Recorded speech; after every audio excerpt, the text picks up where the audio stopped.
Қадірменді көрермен, біз тікелей эфирдеміз. Бүгінгі қонақтарымыз студия төрінен шай қастеніше таныс болыңыздар. Бүгінімізде қонақта Түркістан облысы Сарыағаш ауданы номері 4-ші дарынды балаларға арналған мамандандырылған мектеп-интернатының дарынды оқушылары Қарашаш Сансызбай және Айгүл Әшір және де мектеп директоры Мұрат Тәнемірза. Қош келдіңіздер. Қош көрдік. Қалдарыңыз қалай жеттіңіздер? Рахмет, барлығы жақсы. Саялы Сарыағаштан шырайлы Шымқалаға асыға жеттік. Керемет. Біз үшін бір күтпеген бір тосын сый болды. Тамаша. Мына енді бірден көзге түсіп тұрған, мынау жап-жасыл дүние. Ауызда тұрған, содан бастасақ сұхбатымыз. Бұл не? Бұл жалпы виткрас деп аталады. Ол табиғи өнім, өзіміз қолдан жасап, қарапайым үй жағдайында жасап, ішсек тұтынсақ болады. Бұл адам ағзасына өте пайдалы. Түрлі химиялық дәрі-дәрмектердің орнына осыны қолдансақ өте жақсы. Жалпы бұның ең маңыздысы көптеген қарт кісілерде кездесетін қан қысымы ауруының алдын алады. Бұл төмендетеді ме, бізде қалай бұл? Қан қысымын төмендетеді. Бұл қазір саған кезде бірден жасыл шөптің иісі шығып тұр, бидайдың иісі. Жалпы бидайды біз бірінші өндіреміз. Өндірген соң жасыл өскінін алып, ет тартқыштан өткізіп, оған азырақ су қосып, дәке арқылы сығып алып, осындай сусын дайындаймыз. Оны тоңазтыққа салып қоямыз бірден. Дайын болған өнімді бірден 15-20 минуттың ішінде тұтыну қажет, себебі ол өзінің тағамдық құнарлығын жоғалтып алады. Ішетін болсаң 15 минуттың ішінде, егер сыртқы денеге қолдану үшін денеге қолдану үшін бір күнде қатырып қоямыз бұны. Ертесіне алып, түрлі безеулерге, дерматологиялық аурулардың барлығына жағу арқылы бір аптаның көлемінде сіздер жақсы нәтижеге қол жеткізесіздер. Мына жерде қазір мұз болып тұр, мұз күйінше алып қолдана беруге бола ма, әлде кішкене ерту керек пе? Мұз күйінше осылай жағасыз ғой сіз. Мұз күйінше алып жағады, Ерітіп ішесің. Сондай ғой? Жоқ, ертіп ішкенде дайын болған кезде ішу қажет та. Мұзатылғаннан кейін ол өзінің бәрі құнарын жоғалтады. Бұл ғылыми жобадан орын алып берді, қалай қабылдады Қазылар алқасы? Қазылар алқасы, мен негізі бастапқының барлығын бақылап отырдым. Қазылар алқасының тарапынан маған көптеген сұрақтар келді да. Мен бірден ойладым, бұлар қызықты ғой деген сияқты ойлар келді. Жалпы барлығы жақсы деңгейде өтті. Абсолют бірінші орын. Бұл жобаны сен қалай ойлап таптың, кім ұсынды? Ойлап тапқанда менің өзім жетекшілерім бар. Сол жетекшілермен ақылдаса келе осы тақырыпты таңдады. Мен бұл жобамен бір жылдай бойы айналыстым негізі. Бір жылдың ішінде осындай нәтижеге жетіп отырмын негізі. Бір жыл зерттедің бұл жоба, не?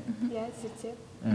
Жаңағыдай бидайдың өскінін алу үшін қадайда бір сантиметр болған кезінде, немесе бір айлығы, немесе 10 күндігі деген сияқты есептелінетін шығар, өйткені әр кезде құнарлығы әртүрлі болады. Бидайды суға салып, біз оны бір күн суда ұстаймыз да, одан кейін дәкеге салып, оны өндіре бастаймыз, қараңғы жерге қойып қоямыз. Бір-екі күннің ішінде 1-2 сантиметр болады да, 10 күннің ішінде 10 сантиметр бидай өсінісін аласыздар. Одан кейін 10 күннен кейін уже біз қырқып, осындай өнім жасай аламыз. Яғни дәкеге орап, салып қойып, бір бөлмеге қойып қойды. Жасап көрсең болады екен. Үй жағдайында пайдалануға болатын өнім. Басқа нәрсе жасап кетемін, ұлданып қалып. Мынау сол заттың сертификаты, тамаша. Тарауестен грант берген, кеше 2 күн алып келді бұл грант. Гранттың егері. Қай мамандық бойынша? Бұл қазірге ғылыми техникалық биология саласы бойынша техникадан грант ұтып тұрмын. Негізі менің таңдайтын пәнім, бірақ жалпы медицина. Өзіңіз 11 сынып оқушысыз, ОБТ-ға дайындалып жатсыз. Бұны тек қана өзіңіз істедіңіз бе, әлде ұжымдағы мектептегі балдар болып бірге, мұғалімдермен бірге? Жалпы өзім жасаған апайлардың нұсқауларымен де. Пән мұғалімдеріңіз? Пән мұғалімдер маған бағыт бағдар берді. Биология пәні бойынша өзіңіздің таңдаған салаңыз. Керемет. Осы сұрайықшы, осындай дарынды жастарыңыз көп пе? Иә, біз Сарыағаш дарын мектебі осындай дарынды шәкірттерімізге мақтанарлық. Қазір 1000-нан аса шәкіртіміз облыстық республикалық соңғы жылдардағы жеткен жетістігіміз бар. Биылғы оқу жылында жалпы оқушыларымыз 103 рет облыстық республикалық білім бәйгелерінен орын алған екен. Сонымен қатар 54 мұғаліміміз де сондай жеңіс тұғырынан көрініп, оқу ағарту министрлігі тарапынан, Түркістан облысы білім басқармасының тарапынан арнайы марапаттарға ие болып жатыр. Міне соның сондай бір дарынды шәкірттеріміздің бір өкілі ретінде бүгін Айгүл мен Қарашаш сіздерге келіп отыр. Міне Қарашаш жақында ғана өткен республикалық ғылыми жобалар байқауының абсолютті жеңімпазы болды. Бұл тек облыстың ғана емес, республиканың бір мақтан тұтарлық нәтижесі болып есептелінеді. Және сол нәтижесіне осы шығарған ғылыми ойлап тапқан өніміне Қазылар алқасы жоғары баға беріп, Мұхтар Әуезов атындағы оңтүстік Қазақстан мемлекеттік университеті арнайы 4 жылдық білім грантын беріп отыр. Бұл да жалпы дарынды балалар үшін бір үлкен бір жетістік, үлгі аларлық дүние. Ата-анасы риза, осылай тәрбиелеген, Қарашашты тәрбиелеген Роза Аймагова жетекшісі, осындай ғылым жолында жетелеген апай, олардың барлығы осы 11 жылға берген білімі, одан қалды осы 1 жылдың ішінде жасаған лабораториялық зерттеулерінің нәтижесінде осындай жетістікке жетіп отыр. Түсінікті. Тағы да осындай ғылыми жобаға дайындау үшін жалпы қанша жастан бастайсыздар? Қай сыныптан бастағандарыз? Бізде жалпы Сарыағаш дарын мектеп-интернаты мамандандырылған мектеп-интернаттың желісіне жатамыз. Яғни республика бойынша 136 мамандандырылған мектеп-интернат бар. Соның біреуі. Яғни біз 6-шы сынып оқушыларының ішінде конкурс жасап, дарындылық қабілеттері бар, ерекше қабілеті бар балаларды тест арқылы анықтап өзімізге қабылдаймыз.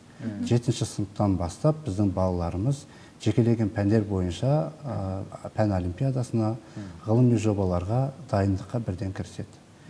7-ші сыныпта бізде бейінісі жөніндегі орынбасарлары, қосымша білім беру педагогтері, сынып жетекшілері педагогтермен бірге ақылдасып отырып, балаларды осындай бейіндік деңгейлерін анықтайды. Пәндерін анықтайды, қызығушылығы бар ғылым салаларын анықтайды. Сөйтіп біз 7-ші сыныптан бастап зерде ғылыми зерттеу конкурсынан жақында ғана біздің 13 оқушымыз жеңіс тұғырынан көрінді. Көкшетауда Балдәуренде өткен 7-ші сыныптардың арасындағы ғылыми конкурстан да біздің оқушымыз күміс медальға ие болды. Міне бұл 7-ші сыныптағы оқушыларымыздың қол жеткізіп отқан жетістігі. Енді олар өсе келе бұның ауқымын кеңейте береді. Яғни облыста жеңімпаз болады. Облыста өзінде мектептің ішінен іріктеледі бірінші кезекте. Одан кейін барып облыста жеңімпаз болғаннан кейін барып бізде республикада облыстың намысын қорғап, жоғарғы нәтиже көрсетіп жатады. Негізгі іріктеу сол 7-ші сыныптан басталады. 7-ші сыныптан бастап іріктеліп, осындай жетістікке жеткіземіз дейсіз ғой. Тамаша. Мына осындай дарынды оқушыларды дайындайтын ұстаздарды да қандай да бір категориямен саралап алатын шығарсыздар, иә? Өздеріңізге белгілі, жалпы мамандандырылған мектеп-интернаттар, жалпы білім беретін мектептер секілді барлығына бірдей талап қойылады. Бұл жердегі негізгі ерекшелік біз балалардың дарындылық қабілетін анықтау үшін қосымша элективті курстар, шығармашылық сағаттар, таңдау курстары, түсқайдағы бүкіл сабақтарымыздың барлығы осы балалардың қарым-қабілеттерін шыңдауға бағытталады. Осы бағытта жұмыс жасағандықтан біздің мұғалімдеріміз де педагогтарымыз да өте ілгері нәтиже көрсетеді. Яғни ол мұғалім, ол мектептің жүрегі, ал мектеп ол қоғамның бір айнасы, қоғамның негізгі тірегі. Сондықтан мұғалім жақсы болса, ол мектептің орны әрқашан төр болады. Жеткен жетістігі де биік болады. Сондықтан біз Сарыағаш дарын мектеп-интернаты бұл межеден де өте жоғарғы деңгейде көрініп келе жатырмыз. Жалпы бізде 46 педагог жұмыс жасаса, соның 11 педагог шебер. Біз сонымен қатар 3 профессор, 7 ғылым магистрі жұмыс жасайды. Осы балаларымыздың ғылыми білім алуына негіз болады. Сонымен қатар облыстық мұғалімдер арасындағы білім бәйгелерінен де біздің мұғалімдеріміз алтын медальға ие болды. Жақында ғана 7 мұғаліміміз жеңіс тұғырынан көрінді. Бұл да өсіп келе жатқан оқушыға бір керемет үлгі болады. Ал жалпы негізгі мұғалімдерді таңдауымыз, мектепке мұғалімдерді қабылдауымыз жалпы білім беретін мектептің педагогтеріне қойылатын талаппен бірдей. Тек біздің педагогтардың, біздің ұстаздарымыздың шеберханасы ары қарай ол мамандарды сіңіріп алып кетіп, сол сүрлеумен ары қарай жетістікке жету үшін жұмыс жасай береді. Тамаша. Мойындарыңызда тұрған медальдармен таныссақ, сізден бастайық. Бұл медаль алдыңғы жылғы 2020-2021 оқу жылында ғылыми жобалар сайысының қазақ тілі секциясы бойынша, тіл білімі секциясы бойынша 3-ші орын иегері алғандағы алғашқы медалін десем де болады республикадағы. Оған дейін осы мектеп қабырғасында олимпиада жолында үлкенді кішілі бірнеше жарыстарға, байқауларға қатыстым. Соның ішінде алғашқы орыным, республикадан алған алғашқы орыным осы медаль болды. Оған дейін 7-ші сыныпта мектеп қабырғасына қабылданып, 8-ші сыныптан бастап жетекшім, өмірдегі де жетекшім Тасболат Әбдіманап Икрамұлымен бірге 8-ші сыныптан бастадық барлығын. Содан бері ең алғашқы облыстан 3-ші орын алдым. Оның өзім мен үшін үлкен бір мотивация болды. Оған дейін қанша сүріндім, қанша орын алдым десек те, бірақ ең үлкен жетістігім осы жылғы республикалық пән олимпиадасынан 2-ші орын иегері, күміс медаль иегері атандым. Ол жолда мен ұстазыма үлкен рахмет айтқым келеді, осы бағдарламаны пайдаланып отырып. Ата-анама, ұстазыма, қолдаған достарыма. Жалпы олимпиада деген бір үлкен дәрежелі сондай бір байқаулардың бірі ғой. Оған қанша ұйқыңды, түніңді, еңбегіңді арнау керек. Қанша жеңілістер болады сол кезде, мойымай, керісінше содан бір өзіне бір мотивация алып, алған орындарыма қарап мотивация аламын. Айгүл, сен жарайсың, сенің қолыңнан келді деп әр орын алған сайын одан да үлкен жетістікке жетуге тырысамын. Алдыңғы жылы 10-шы сыныптан республикалық пән олимпиадасына келдім, бірақ одан ешқандай орын алған жоқпын. Тәжірибе жинадым, барлығы орынсыз қалған сондай бір байқауларым мен үшін үлкен бір тәжірибе болды. Барлығын тәжірибе ретінде қарастырдым, ойладым. Сосын осы жылы келіп, бар күшімді салдым. Соңғы жарыстарымның бірі ғой енді. Сөйтіп 2-ші орынға ие болдым. Түсінікті. Осы қазақ әдебиеті пәнінен қаншасыншы сыныптан бастап дайындала бастадыңыз қазақ әдебиеті? 7-ші сыныпта осы дарын мектебіне келгенде мен шынымды айтсам, 3 ұйықтасам түсіме кірмеген, мен қазақ тілі бойынша жоба жазам, олимпиадаға барам деп. Жалпы өзім бір қатты бір қызығушылық танытып, солай болған жоқ кішкентай кезімде. Сөйтіп мұғалімім, жалпы мен бір дарындылығымды байқаса керек, бастап, дайындап бастады 7-ші сыныптан, 8-ші сыныпта алғашқы орынды алдым. Содан әрі қарай 11-ші сыныпқа келгенде мен жан дүнием осы қазақ тілі қалайтынын түсініп, осы ұлттық бірыңғай тестілеуде қазақ тілі пәнін педагогикаға бұйырса түсемін деп отырмын. Түсінікті. УБД-ға дайындық қалай? УБД 5 жылдан бері дайындалып келе жатқаннан кейін маған бір аса қиынға соғып жатқан жоқ.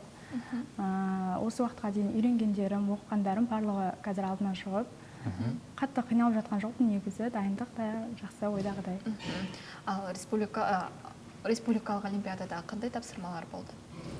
Негізінен қазақ тілі бойынша 2 тур болады, барлық пән бойынша. Алғашқы турда эссе болады, өзі мектеп бағдарламасындағы тақырыптар бойынша, сосын біреуі еркін тақырып бойынша болады. 2-ші турда қазақ тілінен және әдебиеттен тапсырмалар болады. Түсінікті. Қарашыдан сұрасақ, сенің медальдарыңмен таныстырсаң, бірінші тұрған бұл елбасы медалі. Бұл менің өмірімдегі деп айтсам болады. 8-ші сыныпта алған алғашқы медалім, алғашқы жетістігім. Бұл мен үшін өте ерекше. Себебі 6 ай бойы еңбектің ақталғаны деп білемін. Жалпы елбасы медалі негізі жақсы жастарға өз уақытын үнемдеуге, жоспарлы түрде мақсат қоюға және денсаулығын да салауатты өмір салтын ұстануда да керемет нәтижеге қол жеткіздім. Жалпы елбасы медалі жайлы қысқаша айтып кетсем, ол 7 бағыттан тұрады. 7 бағыттан тұрады: туризм, дәрі мен дағды, ұлттық мұра, кітап оқу, волонтерлік іс бар, тағы еңбек деген істер бар. Бізде, бірақ мен карантинге байланысты 5 бағыт бойынша ғана жұмыс жасағаным, туризм саласы алынып тастаған еді. Жалпы 6 ай бойында мен өзімді осылай жан-жақты дамыта алдым деп айтсам болады осымен. Түсінікті. Ал астындағы ғылыми жоба? Астындағы ғылыми жоба бұл республикалық кезеңнен алған. Мен негізі мына қызбен бірге Әбдіманап ағай дайындап жүрген бізді әдебиет саласына байланысты әдебиеттен алған жетістігім.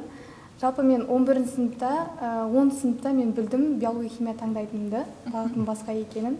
Сондықтан да ағай маған ұсыныс айтты. Сен өзіңнің мамандығың бойынша ғылыми жобаға сондай жаз деген ұсыныс айтты. Мен оны мақұлдап, қазіргі таңда биологияға қарай иә, ойыстыңыз ғой, иә? биологиядан. Жаңа сұрағым келген еді, қазақ әдебиетінен қорғаған ғылыми жобаңыз қандай? 10 сыныпта Қадыр Мырзалы поэзиясындағы антонимдер тақырыбында болды. Соны зерттеп, поэзиядағы өлеңдерін зерттеп, антонимдерді саралап, солай қорғаған болатынмын. Антоним сонда қалай түсінбедім. Қарсы бір-біріне қарама-қарсы сөздер, бір-біріне иә? қарама-қарсы сөздер, иә. Яғни толыққандай айтып өтсеңіз, мысалы, бір шумақтағы сөз бен екінші шумақтағы сөздің бір-біріне қарама-қарсы келуі ма қалай болды ол жерде? Иә, Қадыр Мырзалы қазақтың қадірлі ақыны ғой. Оның поэзиясын оқысаң, білім нәрмен сусындап оқысаң, оқығың келе береді. Бір өлең жұмағын оқып берейін онда антонимге байланысты. Бабамыздың шоқ басқан табанымен, бірді екен жақсысы жаманымен. Бір жаманы тынымсыз еңбек еткен, бір жақсысы қимаған даланы екен. Осы өлең шумағы жалпы антонимге құрылған. Жақсы, жаман деген қазақтың жақсы және жаман қасиеттерін бір-бірінен асырмай, не төмендетпей, бірдей деңгейде көрсетеді. Ең бір жақсы өлеңдерім, сүйіп оқитын өлеңдерімнің бірі осы Қадыр өлеңдері. Сол үшін де алғашта осыған қызығушылық танытып, жетекшімнің нұсқауымен, бағдарымен осы бойынша ғылыми жолымыз жазып шықтым. Керемет. 11-ші сыныпсыздар енді. Қазір қандай дайындық болып жатыр ма? ұбт-ға деген сияқты. Қандай мамандық таңдайын деп жатсыздар? Менде биология химия пәнінен, жалпы медицинаға бұйырса, Астана қаласына түскім келеді. Астана қаласына. Қазір дайындық бізде ұбт-ға. Бұйырса, жақсы нәтижеге қол жеткіземіз деген үміт бар. Сізге грант бөлінді. Ол гранттан бас тартасыз ғой енді, иә? Себебі менің Өз қалауыңыз, өз қалауым. Ал қаңтар ұбт-сы қалай өтті? Қаңтар ұбт-сы жақсы өтті. 133 балл жинадым. Керемет. Енді бұйырса, жақсы нәтиже күтеміз Алладан. Ал сіз? Мен қаңтар ұбт-сынан 128 балл жинадым. 128. Қандай мамандық таңдайын деп жатсыз? Қазақ тілі әдебиеті пәні мұғалімі. Өзімді білемін сол Педагогика сияқты. түсінікті. Осындай дарынды балалар енді қашанда білім жағына ұмтылып тұрады, иә? Бірақ оларды шаршатпау үшін қандай да бір іс-шаралар ұйымдастырып тұратын шығарсыздар қосымша. Иә, Көңілдерін көтеру мақсатында. оның барлығы жоспар түрде болады. Арнайы саяхаттар ұйымдастырылады. Дарынды балаларды қолдау үшін жалпы олимпиада, ғылыми жоба, жарыстың өзі сол балалар үшін бір мереке, бір мейрам. Солай қабылдайды балалар. Негізінен оны бір шаршау, бір еңбек ретінде қарамайды. Бір мереке ретінде қабылдап қарайды. Одан бөлек үйірмелер бар. Жалпы тәрбие саласындағы құндылықтарға негізделген білім беру жүйесі, тәрбие бар. Бізде жалпы басқа мектептен де біздің бір ерекшелігіміз, бізде 150 орындық жатақханамыз бар. Яғни алыс аймақтан келетін, қатынап оқитын балаларымыз үшін де жағдай жасалынған. Олар азаннан кешке дейін сол жатақханада жатып білімін алады. Сонда арнайы тәрбиешілеріміз бар, қосымша білім беру педагогтарымыз бар, ұйымдастырушы педагогтарымыз бар, педагог-психологтарымыз бар. Барлығы осы балаларды ары қарай жетелеу үшін. Жалпы дарынды балалардың психологиясы, дарынды балаларға мотивация беру деген ол күрделі. Бұны көп жағдайда ойлайды, мысалға дарын мектептері баланы іріктеп алады, ары қарай оңай деп бұл олай емес. Мұғалімге де салмақ түсіреді. Мұғалімнің тек академиялық білімі ғана емес, оны әрқашан ізденуге талап етеді. Әрбір баланың қойған сұрағының өзі әрбір мұғалімге келесі бір кітаптың бетін ашуына себепкер болады. Сол үшін бізде жалпы жоспарлы түрде 7-ші сыныпта ең бірінші жаңағы қош келдің деген іс-шарамызбен 7-ші сыныптарды қабылдап аламыз да, ең соңында қош бол деп арнайы жаңағы бай-бай парти дейді ғой. Қазіргі заманауи жастар тілімен айтқанда. Сол сияқты 11-ші сыныптарымызды солай шығарып саламыз. Жалпы орта мектеп секілді ұлттық бірыңғай тест тапсырып, кәдімгі мемлекеттік білім грантына құжат тапсырады. Оған дейін де жалпы осы оңтүстік қазақстан мемлекеттік педагогика университеті, оңтүстік қазақстан әуезов атындағы университет, яссауи атындағы университет, Алматы қаласында, Астана қалаларындағы мемлекеттік университеттердің ішкі гранттарының иесі болып жатқан шәкірттеріміз жеткілікті. Көбінесе дарында оқыған шәкірттер шетелдерге тесттер тапсырып шетелге кетуге тырысады. Ал сіздердің оқушыларыңыздың арасында бар ма солай? Бізде биылғы жылы IELTS емтихандарын тапсырып сертификат алып қойып жатқан балаларымыз бар, бірақ көпшілігі қазір шетелге тапсырып жатқан жоқ. Себебі шетелге қазір болашақ бағдарламасы жоқ, тек магистратура, докторантура ғана бар болғандықтан. Енді біз ауылды аймақта орналасқан Сарыағаш қаласы, бірақ оқушыларымыздың басым көпшілігі ауылды аймақтың балалары. Сондықтан ауылды аймақтың дарынды балалармен жұмыс жасаймыз. Бірақ шетелде білім алып жатқан, университеттен арнайы жаңағы тәжірибе алмасу мақсатында барып жатқан балаларымыз да бар. Одан кейін магистратура, докторантурада оқып жатқан шәкірттеріміз, түлектеріміз де бар.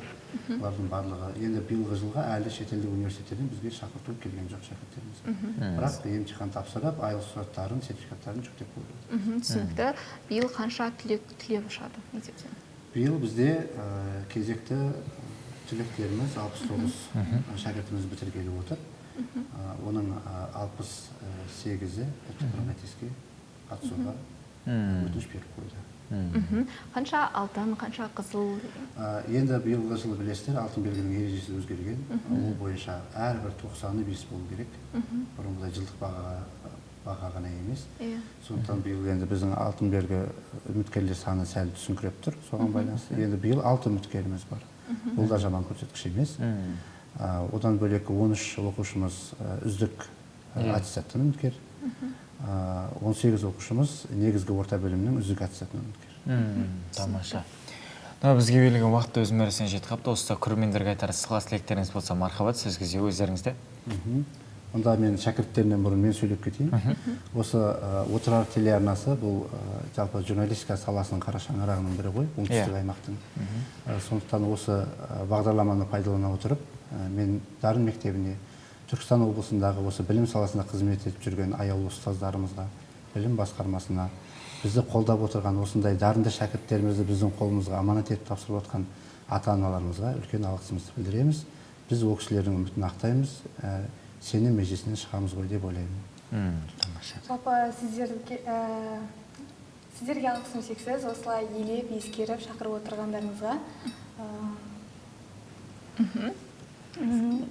Алдымен бізде осылай шақырып, біздің жалпы шығармашылық жолдағы алғашқы телевидение ғой бұл біздің тікелей эфир, осыны пайдаланып, барлығына осы жолда бізге көмектескен барлық ұстаздарымызға, мектепке, достарыма, ата-анама рахмет айтамын. Сонымен қоса сіздерге шығармашылық табыс тілеймін. Алдағы уақытта қызықты шығарылымдарыңыз көп болсын. Рахмет. Ал біз сіздерге алғыс айтамыз. Жұмыстарыңызға тек сәттілік тілейміз. Аман болыңыздар. Тағы да осындай керемет жаңалықтармен біздің студияда сіздерді көру нәсіп етсін.